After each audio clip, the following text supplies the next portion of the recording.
अस्सलाम वालेकुम प्यारे बच्चों। आइए आज हम सब एडमिशन का एक क्वेश्चन को सॉल्व करते हैं। Admission of partner. आइए बच्चों, सबसे पहले क्वेश्चन को रीड कर लेते हैं। क्वेश्चन में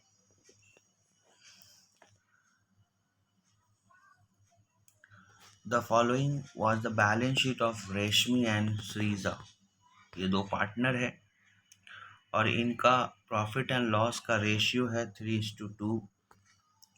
बैलेंस शीट है cash, bank, debtor, furniture, plant and machinery, stock, land and building. और लायबिलिटी साइड में है bills payable, salary creditor, reserve fund. और कैपिटल में रेशमी का 30,000, श्रीजा का 20,000। ये बैलेंस शीट है। आइए उसके बाद हम लोग एडजस्टमेंट को थोड़ा रीड कर लेते हैं। Adjustment.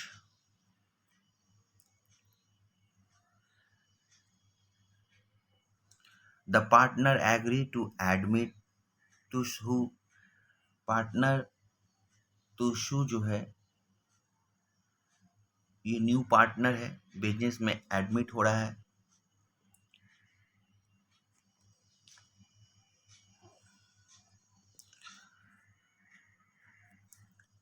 Tusu was to given 1/6, यानी कि टुसु जो है 1/6 शेयर इन फ्यूचर पाएगा। और and was to bring 25,000 capital, और वो 25,000 कैपिटल लेकर आ रहा है। And 5,000 as his share of goodwill, और उसका गुडविल कितना है 5,000। तो इस तरह से बच्चों टूशू नया पार्टनर है और वो कैपिटल लेकर आ रहा है 25,000 और गुडविल ला रहा है 5,000। ठीक है। उसके बाद है, आइए कुछ एसेट और लायबिलिटी में कुछ इंक्रीज या डिक्रीज हुआ है। आइए उसे भी देख लेते हैं। प्लांट और मशीनरी का वैल्यू 10% डिक्रीज हुआ है। फर्नीचर और स्टॉक का वैल्यू 5% डिक्रीज हुआ है। उसके बाद बिल्डिंग का वैल्यू 60,000 हो गया है। तो बिल्डिंग पहले कितना है 50,000, अब उसका वैल्यू हो गया है 60,000।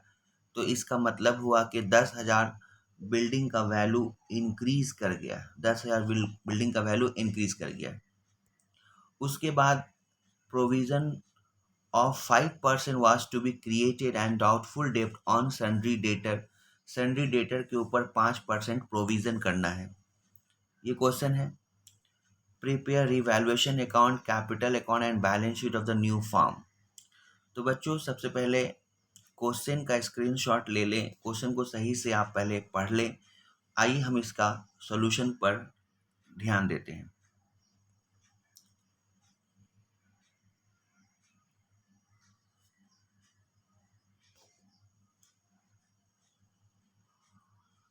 सबसे पहले बच्चों हम लोग रिवैल्यूएशन अकाउंट ओपन करते हैं। रिवैल्यूएशन अकाउंट ये आपका डेबिट साइड और ये आपका क्रेडिट साइड है। जैसा कि आपको पता है, एसेट का वैल्यू अगर घटता है और लायबिलिटी का वैल्यू बढ़ता है तो उसको हम डेबिट साइड में लिखते हैं।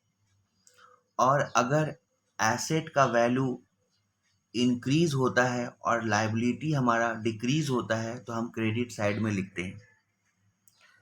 तो बच्चों सबसे पहले आपको ये अच्छी तरह से नोट कर लेना है। एसेट माइनस होगा, लायबिलिटी प्लस होगा, तो डेबिट साइड में लिखेंगे।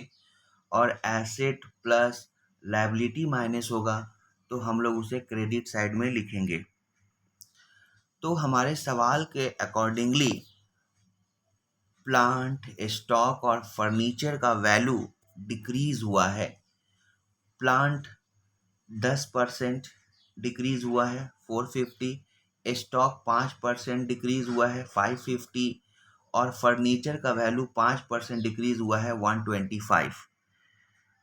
उसके बाद सवाल में बताया गया है कि बिल्डिंग का वैल्यू जो है इंक्रीज किया है, 50,000 से 60,000 हो गया है।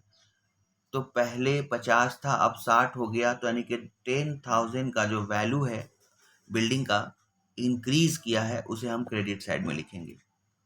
उसके बाद डेटर पे हमें प्रोविज़न करना है 5%, 7,000 का 5%, 350, ये डेटर का प्रोविज़न है। तो इस तरह से जो भी एसेट और लायबिलिटी का वैल्यू में जो चेंजिंग आया है उसे हम रिवैल्यूएशन अकाउंट में रिफ्लेक्ट करेंगे।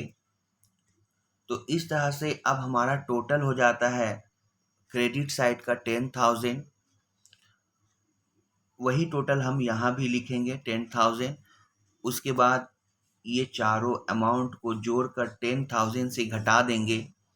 तो 10,000 से घटाएंगे तो वो बैलेंस निकल कर आएगा 8525। ये कैपिटल अकाउंट में ट्रांसफ़र हो जाएगा। पुराने पार्टनर का रेशियो है 3:2, उसी रेशियो में इसे डिस्ट्रीब्यूट कर दिया गया है।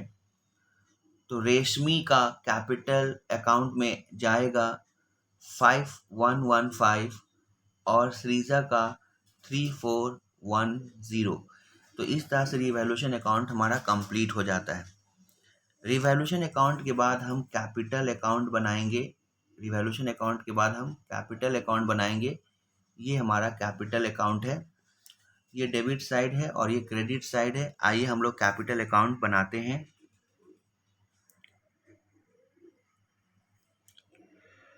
तो ये हमारा कैपिटल अकाउंट है। तो आइए सबसे पहले कैपिटल अकाउंट में हम बैलेंस बीडी लिखते हैं। बैलेंस बीडी हमारे बैलेंस शीट में पहले से रेशमी और सरीजा का कैपिटल 30,000 और 20,000 दिया हुआ है, वो लिखेंगे। और रीवैल्यूएशन में जो हमारा प्रॉफिट हुआ था वो 5115 यहाँ हम ट्रांसफ़र कर देंगे 3410, ये दोनों यहाँ आ जाएगा। तो ये रिवैल्यूएशन का capital account two side debit side है। डेबिट साइड से उसे हम क्रेडिट साइड में ट्रांसफ़र करेंगे कैपिटल अकाउंट में। यहाँ कैपिटल अकाउंट लिखेंगे बच्चों ऊपर टॉप में। उसके बाद आपको बैलेंस शीट के लायबिलिटी साइड में रिजर्व फंड है, वो रिजर्व फंड भी 3:2 में हम बांट देंगे। ओल्ड पार्टनर ओल्ड रेशियो में बांट देंगे। Reserve, profit and loss account अगर आपके बैलेंस शीट में होता है तो उसको हमेशा अपोजिट साइड में कैपिटल अकाउंट में ओल्ड रेशियो में ओल्ड पार्टनर को बांट देते हैं। उसके बाद न्यू पार्टनर तुषु ने 25,000 रुपये अपना कैपिटल लाया है। 25,000 रुपये कैपिटल लाया है, तो वो 25,000 उसके कॉलम में लिख देंगे। उसके बाद पार्टनर अपना गुडविल अमाउंट भी लाया है 5,000। गुडविल अमाउंट भी 5,000 लाया है, अपने कैपिटल के साथ गुडविल अमाउंट भी लाया है। तो इस गुडविल अमाउंट को हम एसआर रेशियो में, एसआर यानी सैक्रिफाइस रेशियो में डिवाइड कर देंगे। सैक्रिफाइस रेशियो हमारा 3:2 है। क्योंकि क्वेश्चन में न्यू रेशियो नहीं दिया हुआ है तो ओल्ड रेशियो ही हमारा सैक्रिफाइस रेशियो होगा, इसीलिए हमने 3:2 से गुडविल को बांट दिया है। तो बच्चों हमेशा याद रखना, एडमिशन के केस में गुडविल सैक्रिफाइस रेशियो से बांटते हैं। अगर हमारे सवाल में न्यू रेशियो होता तो हम सैक्रिफाइस रेशियो कैलकुलेट करते, लेकिन न्यू रेशियो नहीं दिया हुआ है, इसीलिए हमारा पुराना रेशियो ही सैक्रिफाइस रेशियो हो जाएगा। कैलकुलेट करते हैं तो भी वही आएगा 3:2। तो इस तरह से अब हम लोग क्या करेंगे, रेशमी का, सरीजा का और तुषु का बैलेंस करेंगे। तो ये टोटल हो जाता है, इसी टोटल को यहाँ लिखेंगे और यहाँ कोई भी फिगर घटाने के लिए नहीं है, तो इसलिए बैलेंस शीट भी सेम अमाउंट आ जाएगा 43,515 29,010 25,000। अब इसके बाद हम लोग बैलेंस शीट बनाएंगे। अब आइए बैलेंस शीट को देख लेते हैं। बैलेंस शीट में सबसे पहले बच्चों कैश हमारा 2,000 है, उसको एज इट इज जैसे है वैसे उतार देंगे। उसके बाद हमारा बैलेंस शीट में बैंक है, पहले से हमारा 3,000 बैंक दिया हुआ है।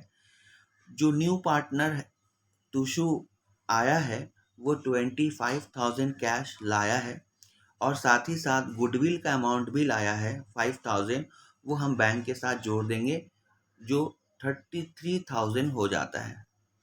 उसके बाद डेटर जो हमारा 7,000 है, उसमें से 350 जो प्रोविज़न किया था मैंने, आप रिवैल्यूएशन के डेबिट साइड में देखो, वो घटा देंगे, 6650 हो जाएगा। उसके बाद फर्नीचर है, फर्नीचर 2500 है, जिसमें से 125 का डेप्रिसिएशन हुआ है, तो वो वैल्यू जो रिड्यूस हुआ है फर्नीचर का वो भी घटा देंगे। घटाने के बाद 2375 आएगा। उसके बाद है plant and machinery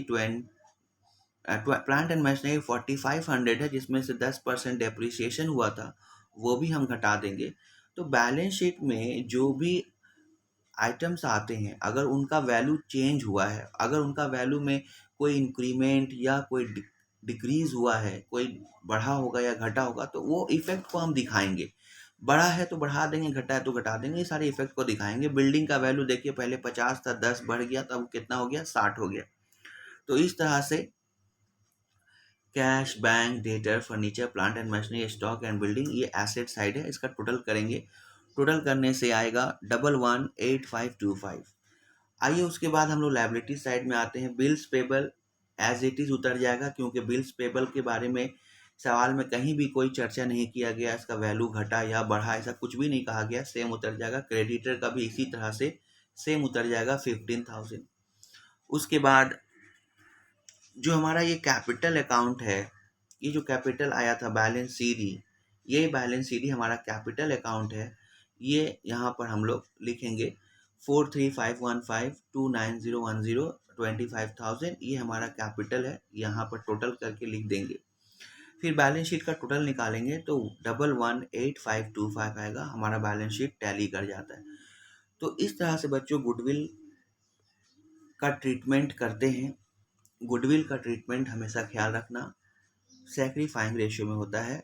in case of admission तो पहले रिवैल्यूएशन अकाउंट बनाते हैं, कैपिटल अकाउंट बनाते हैं, फिर हमारा बैलेंस शीट बनता है।